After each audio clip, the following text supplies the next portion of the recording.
Well, one's a Garrett and one's a knockoff, and they work almost the same. In the same plant, probably. Yeah.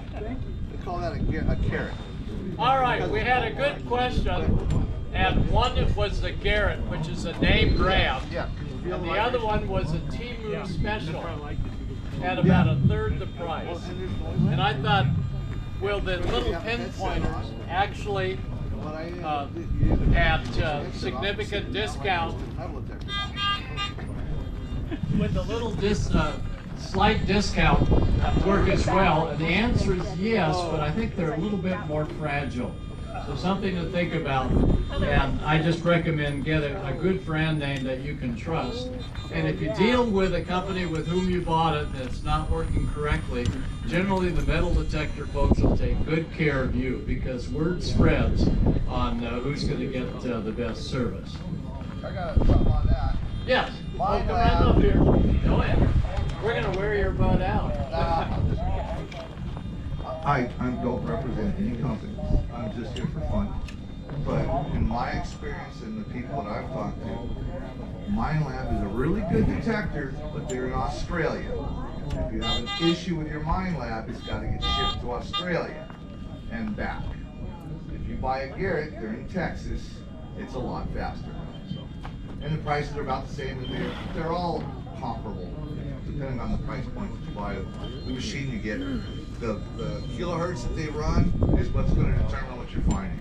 The Mine Lab and the Garrett 24K are around 50 kilohertz, and that will find smaller gold, but it's not going to find the dust. If you want the dust, come to Oregon. We have lots of it. It's on every piece of sand in every beach, and you need some special equipment, but you can find the gold in every pan. The problem is it takes about 250,000 pieces to make a gram. So come on up, we'll take your money. We don't have sales tax either. For me? Oh my God. So my neighbor ran a power line from his house out to a garage. And then we actually built the garage, digging down to find it, and we couldn't find it.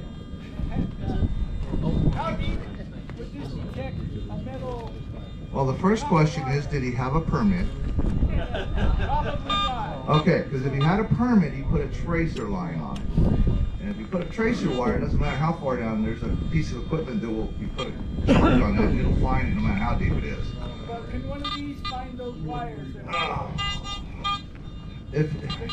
deep do you think you can go with one of those for a power line to a garage? Yeah. Foot and a half? Foot and a half? If it's more than a foot and a half, you're probably not going to find it with that. So figure out where the house is, where the garage is, and go perpendicular and dig a deep trench with a small shovel by hand, because you don't want to put a backhoe in there. But if you did it right, there's a tracer line on it, a blue wire. But he didn't do it right. Okay.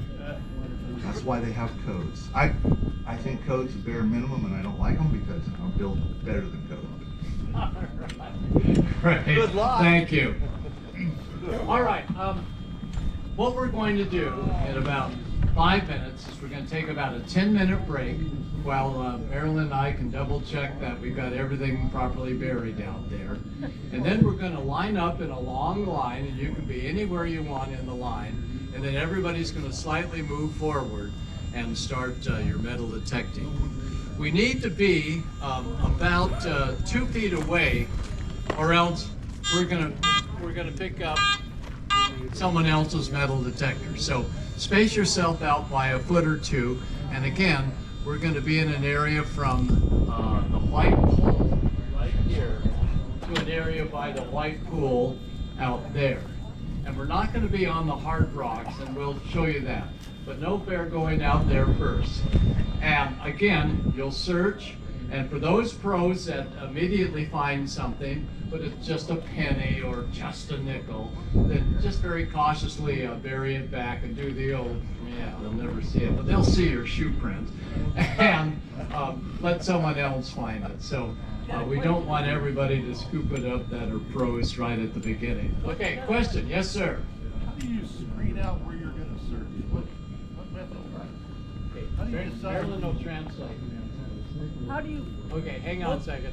My hearing is so shot from metal detectors and radios. What do you say? The question is, how do you decide where you're going to search? Well, first of all, you don't want to search on anybody's gold claim. They'll shoot you. We won't shoot you, we'll bury you. Yeah, bury it. Then you find it with it. But you want to answer that question? I was at the beach with Susie and Gordon, and there was a bunch of little kids, and Gordon's got his metal detector, and he would throw quarters out behind the kids and then have them use the metal detector, and they got so excited. But that's not your question. Your question is where, like when I travel, I'll stop at parks or any beaches. Where else would you go, Gordon? Hello.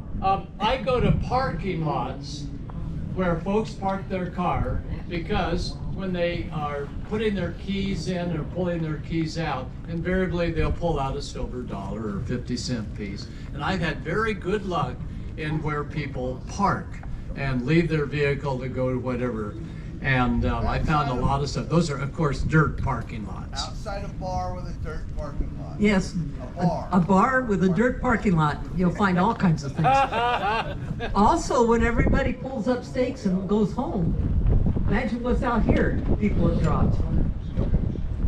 Bottle caps, gum wrappers. That's true. So in just about, we're going to take about a 10-minute break while we get everything organized here and make sure our field is well organized. We're going to do a long line, and then we'll say go. And as you're detecting, when you find something and you look at it and you want to leave it behind, don't say a word, just sort of do your thing. But if it's 1862 dime, certainly go, whoa! And that gives everybody else confidence that there's more than 8 or 9 of those out there.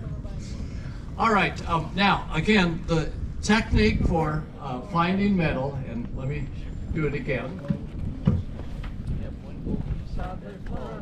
By the cables, on this side of the cables. We first turn on the detector, and it goes beep. But now we hold it down on the earth. There you are. Oh, there we go. He's gonna. On the earth, and we push, it's called GB for ground balance. That's going to say, okay, yeah, you go ahead and click that out there. That's going to say, okay, I now know the content of the soil in this area. Many times if you're going from sand to rock to whatever, especially down at the beach where the water has come up and then receded, and you have an area of high conductivity, because salt water is conductive, you'll get a constant tone. You're going to need to do the rebalance. Then you go to something that's metal, anything that's metal, and sweep over it, make sure. Yeah, we're good. All right, so now you want to try it on a nickel or a dime. And again, the technique is pretty straight line, back and forth. Not like this, because this won't pick up squat, but like this. And occasionally you'll get, occasionally there was some there, you'll get just a little teeny beep. That might be a hot rock, or it might be a diamond. So I think your technique is correct. If it beeps, you pick it up. You see what it is. That means your metal detector is working great. But you do need to make sure that you know it's turned on, rather than spending 5 minutes doing this routine. They go, oh shit, I forgot to turn it on. Important aspect. And when you finally hear that, now do this, do this, and then it's time to start digging. And when we dig out there, it's not going to be real deep, so you don't need a shovel or a pickaxe or anything like that. Now, on the left-hand side here, I can tell there's pros. What did I leave out that we need to say about metal detecting? Anything? I'm open for all, and I'm trying to learn. Okay. Again, I'm not an expert. I'm just have fun doing it. All right, start center side. Anything that I needed to add? Anybody? Figure out what you want to find. Pick your detector based on that. So I'm trying to get this thing to pull up. The higher the kilohertz, the better it is for gold. If you're not gonna find the little stuff on the beach, the coins and stuff as well.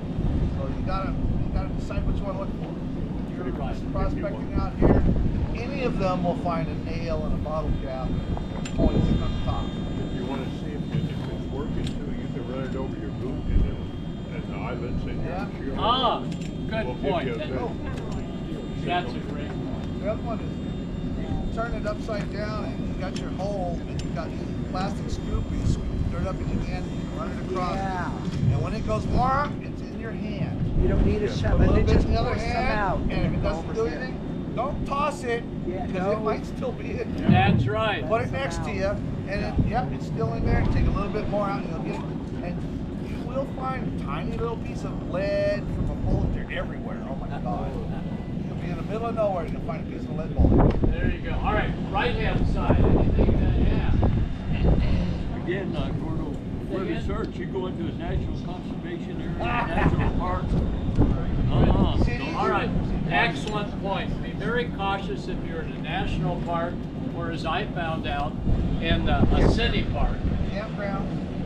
that they sometimes get real touchy because previous metal detectors have unearthed and they've not put it back. And so you may not be real welcome in some areas. In the park, You're gonna Say feel again? like a drone pilot. city park, Yeah, city park. the playground equipment. Oh, around the playground equipment. Or a city park where they have a big tree branch, people like swung on it, whatever. Excellent point. And slides. Yeah, slides are another great way. But again, you've got to be away from the metal to be able to find out Don't what fear was the children. what was on. So prepare your metal detectors. We've got still a couple of coins out here, I think. And then we're going to go ahead and we're going to do a long line out front. But don't head out there just yet. And we're going to give you 10 minutes because right at on the hour, I want to start the actual detecting. So go ahead and take about a 10-minute break or come on up here, see our experts.